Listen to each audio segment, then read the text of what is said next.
Friends, welcome to our channel Manideepa vlogs. అందరూ ఎలా ఉన్నారు? నేనైతే చాలా బాగున్నానండి. ఐ హోప్ మీరు అందరు బాగున్నారని, ఇంకా బాగుండాలని అయితే కోరుకుంటున్నాను. లేట్ చేయకుండా మనం ఫస్ట్ వీడియోలోకి అయితే వెళ్ళిపోదాం. ఇది నా ఫస్ట్ యూట్యూబ్ వీడియో అండి. My self, wife of Karunakar. నేను మ్యారేజ్ పిల్లలు తర్వాత ఎలాగా గవర్నమెంట్ జాబ్ సాధించాను, దట్టు ఫిజికల్తో కనెక్ట్ అయినటువంటి డిపార్ట్మెంట్ జాబ్ ఎలా కొట్టాను. రీసెంట్గా అయితే ఏపీపీసీ సివిల్ దాంట్లో అయితే నాకు సివిల్ కానిస్టేబుల్గా అయితే నేను జాబ్కి సెలెక్ట్ అయ్యానండి, గుంటూరు జిల్లా ఓపెన్ కేటగిరీలో. నా ప్రిపరేషన్ స్ట్రాటజీ, నేను 2 సిజేరియన్స్ తర్వాత నేను ఫిజికల్కి ఎలాగ నేను ప్రిపేర్ అయ్యాను, ఎలా క్రాక్ చేయగలిగాను, అలాగా మీకు నేనైతే చెప్తాను నా వ్లాగ్స్లో. ఐ హోప్ మీకు ఖచ్చితంగా అది యూజ్ అయిద్దని అనుకుంటున్నాను.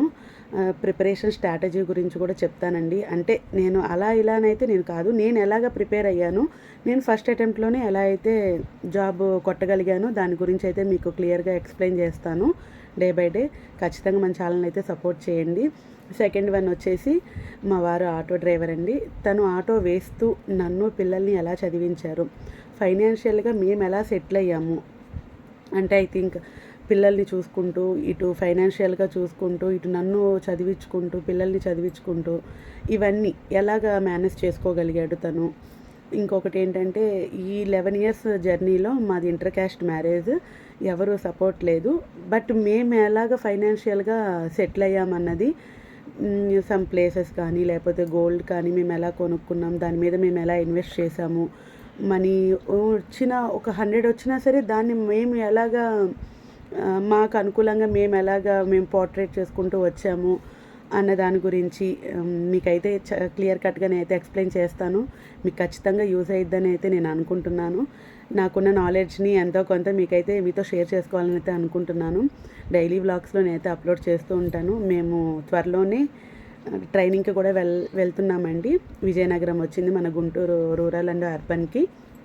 అక్కడికి వెళ్ళిన తర్వాత కూడా రెగ్యులర్గా నేనైతే వీడియోస్ అప్లోడ్ చేస్తూ ఉంటాను. మీరు లైక్ చేసి ఖచ్చితంగా సపోర్ట్ చేస్తారని అనుకుంటున్నాను. ప్లీజ్ నా కంటెంట్ కనుక మీకు నచ్చినట్లయితే తప్పకుండా like, share and subscribe friends. పక్కనే బెల్ ఐకాన్ ఉంటుంది, క్లిక్ చేయండి. నేను ఏ వీడియో పోస్ట్ చేసినా మీ దాకా వస్తుంది. ఇంకా నా నుంచి మీరు ఏమైనా ఎక్స్పెక్ట్ చేసినా, లేదా ఇప్పుడు ఈ వీడియోలో ఏదైనా చిన్న మిస్టేక్స్ ఉంటే నా కామెంట్ బాక్స్లో తెలియచేయండి ఫ్రెండ్స్. నేను ఖచ్చితంగా అయితే రెక్టిఫై చేసుకుంటాను నెక్స్ట్ టైంకి. నేనైతే కొంచెం బెస్ట్ ఇచ్చానని అనుకుంటున్నాను. ఖచ్చితంగా అయితే మీకు యూజ్ అయ్యే కంటెంటే చెప్తానండి, ఇటు ఫైనాన్షియల్గా కానీ, ఇటు ప్రిపరేషన్ స్ట్రాటజీతో కానీ. చాలామంది అనుకుంటారు, పెళ్ళి అయిపోయింది కదా, పిల్లలు పుట్టేశారు కదా, ఇంకా మనం ఏం సాధించలేంలే అని. కాదండి, మనం అనుకుంటే ఏదైనా సాధించగలుగుతాము. కాకపోతే మనం మెంటల్గా ఫస్ట్ ప్రిపేర్ అయి ఉండాలి, ఇది నేను చేయగలను అని. మనం ఎంత మెంటల్గా ప్రిపేర్ అయి ఉన్నా మన బ్యాక్ బోన్ అనేది మనకి, అంటే మన వెనక, ఇప్పుడు మ్యారేజ్ అవ్వని వాళ్ళకైతే తల్లిదండ్రులు చాలా సపోర్టివ్గా ఎలా ఉంటారో, ఆఫ్టర్ మ్యారేజ్ కూడా అయ్యాక కూడా మన హస్బెండ్ అంతే మనకి సపోర్ట్గా ఉంటే మనం సాధించలేదంటూ ఏది ఉండదండి. ఈవెన్ అది ఫిజికల్ అయినా ఇంకోటైనా, అంటే మనం మెంటల్గా ఎప్పుడైతే మనం స్ట్రాంగ్ అవుతామో, అది ఫిజికల్ అయినా మెంటల్ ఎబిలిటీలో అయినా మనం చాలా స్ట్రాంగ్ అయితే అవుతాము. నేను అవన్నీ మీకు ఎక్స్ప్లెయిన్ చేస్తాను. ఖచ్చితంగా మీకైతే యూజ్ అవుతుందండి. ఎవరైనా ఇంటి దగ్గర ఉండి, ఇంకా కొంతమందికి ఏంటంటే చదవాలి, నేనేదో సాధించాలని ఉంటుంది. కానీ చాలామంది ఏంటంటే భయంతోనో, సమ్ గైడెన్స్ లేకనో, అంటే చెప్పేవాళ్ళు లేకనో అలా వెనకడుగైతే వేస్తూ ఉంటారు, అక్కడితోనే ఆగిపోతుంటారు. కానీ కాదండి, అట్లనే ఒక్క చదువుతోనే మనము మన ప్రయాణాన్ని మొదలు పెడతామన్నది కూడా కాదండి. చదువు లేని వాళ్ళు కూడా, అంటే చదువుకోకుండా ఉన్న వాళ్ళు కూడా చాలామంది లైఫ్లో సెటిల్ అయ్యే వాళ్ళు ఉంటారు. వాళ్ళ వేస్లో వాళ్ళైతే సెటిల్ అవుతూ ఉంటారు. అలాగా మన ఆలోచనని మన పిల్లలతోని, మన పెళ్ళి సంబంధంతోనే మనమైతే ఆపకూడదు.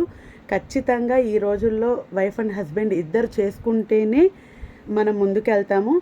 అట్లనే ఇది కూడా అంతేనండి. మనం ఏదైతే మనం మెంటల్గా మనం ఫిక్స్ అయిపోయి ఉంటామో, మనం ఒకటి సాధించాలి, చెయ్యాలి అని, అది ఖచ్చితంగా మనకి యూజ్ అవుతుంది.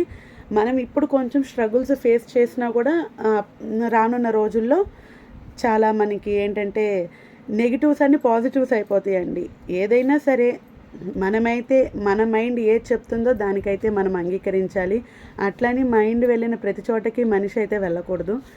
నేను కనుక ఖచ్చితంగా మీకు గనుక సమ్ గైడెన్స్ కావాలి అనుకుంటే చాలామంది హౌస్ వైఫ్స్ ఇంకా లేదులే అయిపోయింది, ఇంట్లో వండి పెట్టుకుందాము, ఇంట్లో పని చేసుకుంటాము అయిపోతుంది, ఇంకా నేను చదవలేను అని అనుకునే వాళ్ళు మాత్రం ఖచ్చితంగా ఈ వీడియోస్ అయితే ఫాలో అవ్వండి ఫ్రెండ్స్. మీకు మంచి గైడెన్స్ అయితే ఇస్తాను. అంటే నేను ఎలాగ చేశానన్నది ఎగ్జాంపుల్, నేను ఎవరియో గురించి అయితే నేను చెప్పను, నా గురించే నేను చెప్తాను. ఎలా ప్రిపేర్ అయ్యాను ఎలాగా అని చెప్పి. మా వారికి అయితే అసలు ఎడ్యుకేషన్ అస్సలు ఇష్టం లేదు. ఎందుకంటే తనకి చెప్పేవాళ్ళు లేరు. ఇప్పుడు తను చదువుకోలేదు, చదువుకుంటే ఇంకేదన్నా తను ఎక్కువగా ఉంటుంది అని ఎవరికైనా ఉంటుంది కదా మైండ్ సెట్. కొంచెం అలాగా ఉన్న వ్యక్తి మైనస్లో, అంత నెగిటివ్ ఉన్న వ్యక్తి పాజిటివ్లోకి ఎలా వచ్చారు, నాకు ఇంతలా సపోర్ట్ ఎలా చేశారు. ఈవెన్ నేను ప్రిపరేషన్ స్టార్ట్ చేసేటప్పుడు మా బాబు ఫీడింగ్ కూడా మానలేదండి. నేను బాబు ఫీడింగ్ కూడా మానకుండానే నేను హాస్టల్కి వెళ్ళిపోయాను. ఆ పిల్లల్ని ఎలా క్యారీ చేశారు అన్నది తను అంత బ్యాక్ సపోర్ట్ ఉండబట్టే. తనకి అంత మైండ్ సెట్ వచ్చిందంటే మనమే చెప్పుకోవాలి కూర్చొని, ఇదా కాదు ఇది. ఇప్పుడు నాకున్న మైనస్ని తను నెగిటివ్, నాకున్న నెగిటివ్ని తను పాజిటివ్ చేశాడు, తనకున్న పాజిటివ్ని నేను ఇంకా బలంగా చేసుకున్నాను. నువ్వు జాబు సాధించుకొని నువ్వు తిరిగిరా అని నాకైతే చాలా వెల్ విషర్గా ఉండి నాకు చాలా సపోర్ట్ అయితే చేశారు. అవన్నీ మీకు డైలీ వ్లాగ్స్లో అయితే ఎక్స్ప్లెయిన్ చేస్తాను. మీకు గనక నా వీడియో నచ్చితే ఖచ్చితంగా అయితే సపోర్ట్ చేయండి, సబ్స్క్రైబ్ చేసుకోండి ఫ్రెండ్స్, లైక్ చేయండి. మరిన్ని మోర్ వీడియోస్ కోసం ఎదురు చూస్తూ ఉండండి. నేనైతే డైలీ అప్లోడ్ చేస్తూ ఉంటాను. Thank you friends.